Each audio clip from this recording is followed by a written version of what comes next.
ഞാൻ തൊലഹത്ത് royal customers Kavannur. ഞാൻ video എടുക്കുന്ന കുറച്ച് വൈകിട്ടാണ്, രാത്രിയിലാണ് വീഡിയോ എടുക്കുന്നത്. വീഡിയോ പകലെടുക്കാൻ പറ്റിയില്ല, സുഖമില്ലായിരുന്നു, അതുകൊണ്ടാണ്. അപ്പോൾ ലാഗ് ഉണ്ടെങ്കിലും ക്ഷമിക്കുക. ഒരുപാട് ആളുകൾ ആവശ്യപ്പെട്ട വീഡിയോ ആയിരുന്നു 500 വീഡിയോ ചെയ്യുമെന്നുള്ളത്. 500 തണ്ടർബേർഡിൻ്റെ വീഡിയോ ചെയ്യുമെന്നുള്ളത്. ഇത് തണ്ടർബേർഡാണ്, 500cc വരുന്ന തണ്ടർബേർഡാണ്. തണ്ടർബേർഡ് ഒരുപാട് ചെറിയ പ്രശ്നങ്ങളായിട്ട് വന്നതാണ്, അത് സോൾവ് ചെയ്ത് കൊടുക്കുകയാണെന്നുള്ളത് ഇപ്പോൾ നമ്മുടെ ടാസ്ക്. 500cc പിന്നെ കൂടുതൽ ആളുകളും ഇഞ്ചക്ടർ ഒഴിവാക്കിയിട്ട് കാർബറേറ്ററിലേക്ക് കൺവേർട്ട് ചെയ്തിട്ടുള്ള ഒരുപാട് വണ്ടികളുണ്ട്. ഇതും ഇപ്പം നമ്മളോട് അങ്ങനെ തന്നെയാണ് പറഞ്ഞേക്കുന്നത്, ചെയ്യാൻ പറ്റുമോ എന്നുള്ളത്. എൻ്റെ മറ്റൊരു മിസ്സിങ് വരുന്നുണ്ട് എന്നുള്ളതാണ്. പക്ഷെ അത് നമുക്ക് മാറ്റാതെ തന്നെ റെഡിയാക്കാവുന്നുള്ളൂ. അത് എന്താണ് പ്രശ്നം എന്നുള്ള അടുത്ത വീഡിയോയിൽ ഞാൻ അപ്ഡേറ്റ് തരുന്നതാണ് കേട്ടോ. 500cc വാഹനം എടുക്കുമ്പോൾ നമ്മൾ ആദ്യം തന്നെ അറിയേണ്ട കാര്യമാണ്, ഇതുവരെ ഇറങ്ങിയിൽ റോയൽ എൻഫീൽഡ് ഇറക്കിയതിൽ വെച്ച് ഏറ്റവും നല്ല ഒരു പവറുള്ള ഒരു ക്രൂസർ വണ്ടി എന്ന് പറയാം. ഈ ഇപ്പോൾ നിലവിലുള്ള കാര്യമല്ല പറഞ്ഞത്. ഇപ്പോൾ നിലവിലുള്ള പറഞ്ഞാൽ മെറ്റിയോറാണ്, പിന്നെ സൂപ്പർ മെറ്റിയോറാണ് ഇതിൻ്റെ ഒരു വേർഷനായിട്ട് വരുന്നത്.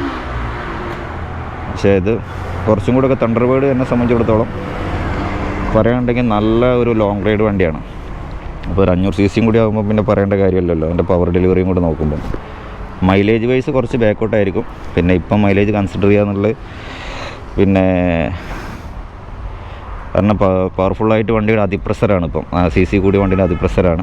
അപ്പോൾ അതിലാണ് നമ്മൾ 500cc എന്ന വാഹനത്തിൻ്റെ കുറച്ചൊരു, എനിക്ക് തോന്നുന്നു കുറച്ച് ഇപ്പോൾ ഒരു ആളുകൾ ആഗ്രഹിക്കുന്നൊരു വണ്ടിയാണെന്ന് തോന്നുന്നു. ആ കാലത്തൊന്നും വല്ലാതെ മൈലേജിൻ്റെ പ്രശ്നം കൊണ്ട് വല്ലാതെ ആളുകൾ വാങ്ങിച്ചിരുന്നില്ല. വണ്ടി എടുക്കുന്നതിന് മുന്നേ നമ്മൾ നോക്കൽ മൈലേജാണ്, ബാക്കിയുള്ള കാര്യങ്ങൾ ശ്രദ്ധിക്കാറില്ല എന്നാണ് വാസ്തവം.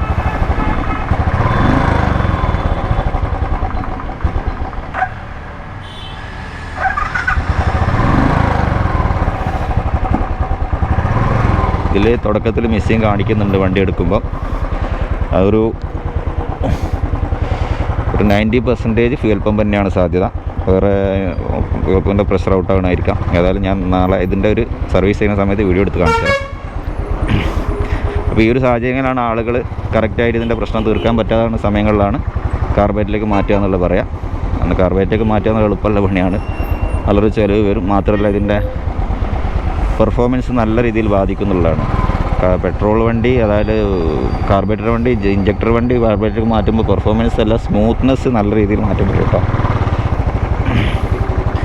ഇപ്പോൾ മീറ്ററൊന്നും വർക്ക് ചെയ്യണില്ല, ടാക്കോമീറ്റർ മാത്രമേ വർക്ക് ചെയ്യണുള്ളൂ, സ്പീഡോമീറ്റർ വർക്ക് ചെയ്യണില്ല. സ്പീഡോമീറ്റർ വർക്ക് ചെയ്യുന്നുണ്ടെങ്കിൽ ലൈറ്റ് ഇല്ല കേട്ടോ.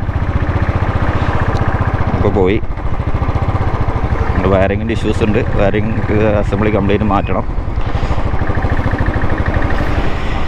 അപ്പോൾ നമ്മൾ ഏതൊരു വണ്ടി എടുക്കുമ്പോൾ നമ്മൾ ശ്രദ്ധിക്കാതെ പോണ ഒരു വിഷയമാണ് റിലാക്സ് റൈഡിങ് എന്നുള്ളത്. റിലാക്സ് റൈഡിങ് ഏറ്റവും അധികം നമ്മളൊരു റൈഡറെ സംബന്ധിച്ചിടത്തോളം ഏറ്റവും അധികം പ്രാധാന്യം കൊടുക്കേണ്ട ഒന്നാണ്. അത് നമ്മൾ കൈക്കോ കാലിനോ യാതൊരു സ്ട്രെസ്സും ഇല്ലാത്ത രീതിയിൽ ലോങ് റൈഡ് ചെയ്യാന്നുള്ളത്. അപ്പം ചില ആളുകൾക്ക് ഏതൊരു വണ്ടി കിട്ടിയാലും എത്ര രീതിയിൽ ലോങ് പോകാൻ കഴിയുന്ന ആളുകളാണ്. പക്ഷേ ചില ആളുകൾക്ക് കുറച്ച് പോകുമ്പോൾ ബാക്ക് പെയിൻ എടുക്കും, അല്ല ഷോൾഡർ പെയിൻ എടുക്കുമ്പോൾ അല്ല കയ്യിൻ്റെ വേദന ഉണ്ടാവും, എന്തെങ്കിലുമൊക്കെ ഉണ്ടാവും. ഇതിപ്പോൾ ഒരു വീഡിയോ മറ്റേ ലൈറ്റ് ഇല്ലാത്തതുകൊണ്ട് നിങ്ങൾക്കൊരു മടുപ്പുളവാക്കും കേട്ടോ. എന്നാലും കാര്യങ്ങൾ കേൾക്കുക. ഞാൻ ഇത്ര മീറ്റർ ലൈറ്റ് ഇങ്ങനെ പോയാൽ എനിക്കറിയില്ലായിരുന്നു. അപ്പോൾ ഏതായാലും ഇത് മുഴുവനാക്കണം.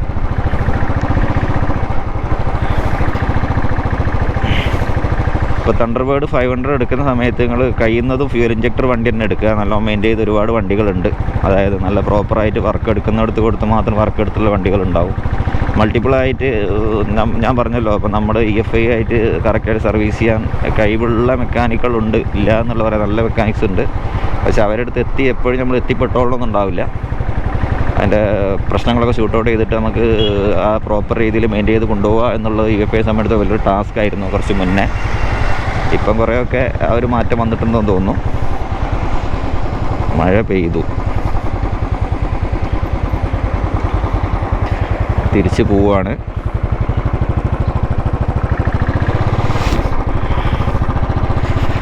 അപ്പോൾ എന്ത് തന്നെ ആയാലും തണ്ടർബേർഡ് എന്നുള്ളത് നിങ്ങൾ ധൈര്യമായിട്ട് ലോങ് റൈഡറെ സംബന്ധിച്ചിടത്തോളം ധൈര്യമായിട്ട് എടുത്ത് ഉപയോഗിക്കാൻ പറ്റുന്നൊരു വണ്ടിയാണ്. അതിൻ്റെ ടോർക്കാണെങ്കിലും ലോങ് ഹൈ സ്പീഡാണെങ്കിലും എല്ലാം കൊണ്ടും നമുക്ക് നല്ല രീതിയിൽ ടോർക്ക് വരുന്ന വണ്ടിയും കൂടാണ് കേട്ടോ. അത് ലോൻ്റെ ടോർക്ക് നല്ല രീതിയിൽ കിട്ടുന്നുണ്ട്. അതിപ്പോൾ കാണിച്ചു തരാൻ നിങ്ങൾക്ക് പറ്റാതെ, പിന്നെ മീറ്റർ വർക്ക് ചെയ്യാത്തതുകൊണ്ട് തന്നെ മീറ്റർ വർക്ക് ചെയ്യുന്നുണ്ട്, പക്ഷേ മീറ്ററിൽ ലൈറ്റിംഗ് ഒന്നുമില്ല. അപ്പോൾ ഒരു 40 സ്പീഡിലൊക്കെ ടോപ്പ് ഗിയറിൽ 35 to 40, അതായത് സ്റ്റാൻഡേർഡിൻ്റെ ആ ഒരു കറക്റ്റ് അത് കിട്ടില്ല എങ്കിലും 40 സ്പീഡിലൊക്കെ ലോൻ്റെ ടോർക്ക് കിട്ടുന്ന വണ്ടിയാണ് തണ്ടർബേർഡ് 500. ക്ലാസിക്കിൻ്റെ മാതിരി ഒന്നല്ല, തണ്ടർബേർഡ് 350ൻ്റെ മാതിരിയല്ല.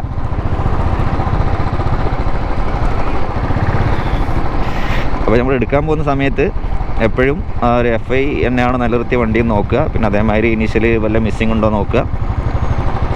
പിന്നെ പ്രോപ്പറായിട്ട് knocking sound, engine knocking sound 500ന് ഒരു നോക്കിംഗ് സൗണ്ട്, അതായത് റഫായിട്ട് യൂസ് ചെയ്ത വണ്ടിയൊക്കെ പറഞ്ഞാൽ നോക്കിംഗ് സൗണ്ട് ഉണ്ടാവാറുണ്ട്. ക്രാങ്കിൻ്റെ ബെയറിങ്ങിന് ചെറിയൊരു പിന്നെ സൗണ്ട് വരാറുണ്ട്, അതൊന്നും നല്ലോണം ശ്രദ്ധിക്കുക. പിന്നെ ആക്സിഡൻറ്റ് നോക്കുക. പിന്നെ കോസ്മെറ്റിക് പാർട്സ് തണ്ടർബേർഡിന് ഏറ്റവും വിലയുള്ളത് മീറ്ററും സ്പീഡോമീറ്ററും ഹെഡ്ലൈറ്റൊക്കെയാണ്. അത് നല്ല രീതിയിൽ തന്നെയാണോ ഉള്ളതെന്ന് നോക്കുക. പിന്നെ ആക്സിഡൻറ്റ്, ചേസ് ബെൻഡ് കാര്യങ്ങളൊക്കെ നോക്കി എടുക്കാവുന്നുള്ളൂ. അപ്പോൾ മീറ്ററും ഈ കാര്യങ്ങൾ ശ്രദ്ധിക്കുക. പിന്നെ വണ്ടി ഓടിച്ചിട്ട് ടോർക്ക് നല്ലോണം നോക്കുക എന്നുള്ളതാണ്. നമുക്ക് വണ്ടിയിൽ ഏറ്റവും അധികം ആവശ്യമുള്ള ടോർക്കും ഹൈ സ്പീഡുമാണ് തണ്ടർബേർഡ് സംബന്ധിച്ചിടത്തോളം. അപ്പോൾ ആ ടോർക്ക് നല്ല രീതിയിൽ കിട്ടുന്നുണ്ടോ നോക്കുക. അതുമാതിരി തന്നെ മിസ്സിങ് ഉണ്ടോ നോക്കുക. ഈ ഒരു കാര്യം ഓക്കെ ആണെങ്കിൽ തണ്ടർബേർഡ് പറഞ്ഞ വണ്ടി നിങ്ങളെ ശരിക്ക് സുഖിപ്പിച്ച് യാത്രയുടെ വണ്ടിയാണ് കേട്ടോ. ഇതിൻ്റെ പവർ ഡെലിവറി ആണെങ്കിലും ഓക്കെ. അത് 500 യൂസ് ചെയ്ത വണ്ടികളാരും തന്നെ യൂസ് ചെയ്ത് ഉപയോഗിക്കുന്ന ആളുകൾ മൈലേജ് അത് പ്രശ്നമല്ല എന്ന രീതിയിലേക്ക് എത്തും. കാരണം ഇതിന് കംഫർട്ട് കൊണ്ടാണ് കേട്ടോ. അപ്പം നമ്മൾ മൈലേജ് മാത്രം നോക്കുന്ന സമയത്ത് ആ ഒരു കംഫർട്ട് കുറവുണ്ടാകും. പിന്നെ എല്ലാം ഒരു രീതിയിൽ തീരുന്ന ഒരു വണ്ടിയില്ല. ഒന്നുകിൽ 500cc പവർ ഡെലിവറി കൂടുതലുള്ള വണ്ടി, നമുക്ക് കംഫർട്ട് തരുന്ന വണ്ടി, റിലാക്സ് റൈഡിങ് തരുന്ന വണ്ടികൾക്ക് ചില മൈലേജ് കുറച്ച് ഷോർട്ട് ഉണ്ടാവും. അതായത് 500 ഡിസൈൻ ചെയ്ത് തന്നെ അതിന് തന്നെയാണ് പവർ ഡെലിവറി. അതേമാതിരി നല്ല ക്രൂസ് മികവൊക്കെ ഉള്ള ഒരു വണ്ടിയാണ്. നല്ല ടോർക്ക്, മിഡ് റേഞ്ച് ടോർക്ക് തരുന്ന വണ്ടിയാണ്.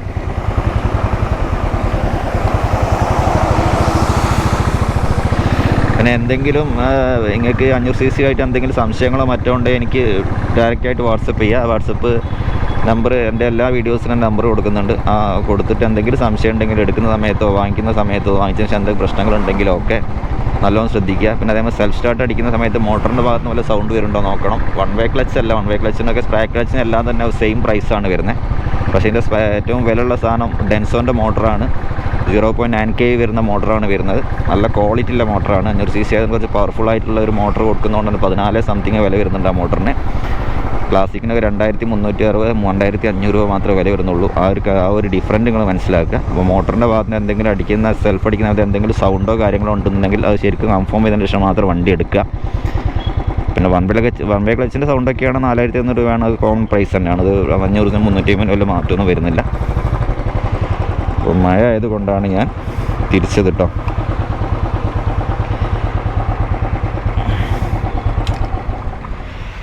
അപ്പം കൂടുതൽ പറയണമെന്നുണ്ടായിരുന്നു. അപ്പം ഞാനിത് നാളെ സർവീസ് ചെയ്തിൻ്റെ പ്രശ്നം എന്താണെന്നുള്ള ശരിക്കും ഷൂട്ട് ഔട്ട് ചെയ്തതിന് ശേഷം നിങ്ങൾക്ക് പറഞ്ഞുതരാം.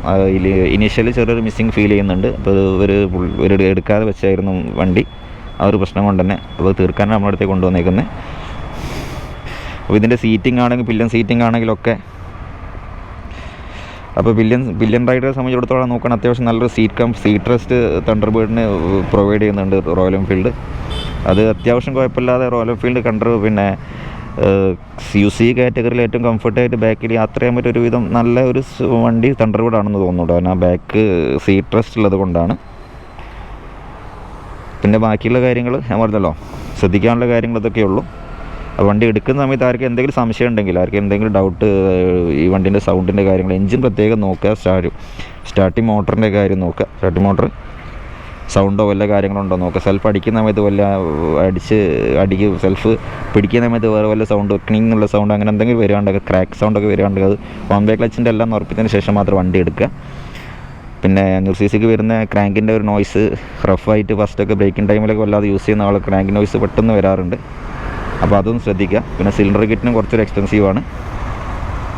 അപ്പോൾ സ്മോക്ക് കാര്യങ്ങളൊക്കെ നോക്കുക. വണ്ടി ഫിറ്റാണ് എന്നുണ്ടെങ്കിൽ അടിപൊളി വണ്ടിയാണ്. പിന്നെ ആ കാര്യത്തിൽ ഒരു സംശയം വേണ്ട. ഒരിക്കലും ഡ്രൈവ് ചെയ്ത് കഴിഞ്ഞാൽ റൈഡ് ചെയ്ത് കഴിഞ്ഞാൽ ഈ വണ്ടി നമ്മൾ ഇഷ്ടപ്പെടും. നമുക്ക് എന്തൊരു പോരായ്മ ഇതിനുണ്ടെങ്കിൽ കൂടി ഈ വണ്ടി നമ്മൾ ഇഷ്ടപ്പെടും. പോരായ്മ എന്ന് പറഞ്ഞാൽ മൈലേജ് കേസ് മാത്രമേ ഉള്ളൂ കേട്ടോ, വേറെ പോരായ്മകളൊന്നും ഇതിനില്ല. പിന്നെ ഈ ഒരു വണ്ടി 500 cc പവർ കൂടിയ വണ്ടി ആയതുകൊണ്ട് തന്നെ നമുക്ക് അതിൻ്റെ പാർട്സിന് കുറച്ചൊരു എക്സ്പെൻസീവ്, വില കൂടുതലുമാണ്. അപ്പം ഫ്യൂൽ പമ്പാണെങ്കിലും ടോട്ടൽ ബോഡി ആണെങ്കിലും പിന്നെ മോട്ടറാണെങ്കിൽ കുറച്ച് വില കൂടിയ, കുറച്ച് എക്സ്പെൻസീവാണ്. അപ്പോൾ അത് കറക്റ്റ് മെയിൻറ്റെയിൻ ചെയ്തെടുക്കാതെ, ഫ്യൂൽ പമ്പ് എന്ന് പറഞ്ഞാൽ കൂടുതലായിട്ടും ലോ ഫ്യൂലിൽ ഓടുന്ന സമയത്ത് മാത്രമേ പ്രശ്നം വരാറുള്ളൂ. പിന്നെ ബാക്കിയുള്ള കാര്യങ്ങൾ കോമൺ സർവീസ് കോസ്റ്റ് തന്നെയാണ് വരുന്നത്. വേറെ വിഷയങ്ങളാകുമ്പോൾ എൻ്റെ ഒരു എക്സ്പീരിയൻസിൽ അല്ലാതെ വിഷയങ്ങളൊന്നും 500 cc ഞാൻ കണ്ടിട്ടില്ല. നമ്മുടെ അടുത്ത് വരുന്ന വണ്ടികളൊക്കെ ആ പ്രശ്നം തീർത്ത് നമുക്ക് വിടാൻ പറ്റാറുണ്ട്. അതുകൊണ്ടായിരിക്കാം നമുക്ക് ഒരു പ്രശ്നമായിട്ട് തോന്നിയിട്ടില്ല. അപ്പോൾ ഇതാണ് 500 cc ആയിട്ടുള്ള ഒരു ചെറിയൊരു റിവ്യൂ ഉണ്ട്. ചെറിയ റിവ്യൂ എന്ന് ഞാൻ പറയുന്നുള്ളൂ, മഴ പെയ്തുകൊണ്ടാണ് കൂടുതൽ പറയാൻ പറ്റായിരുന്നത്. അപ്പം അടുത്തൊരു വീഡിയോ ആയിട്ട് കാണാം. Thanks for watching.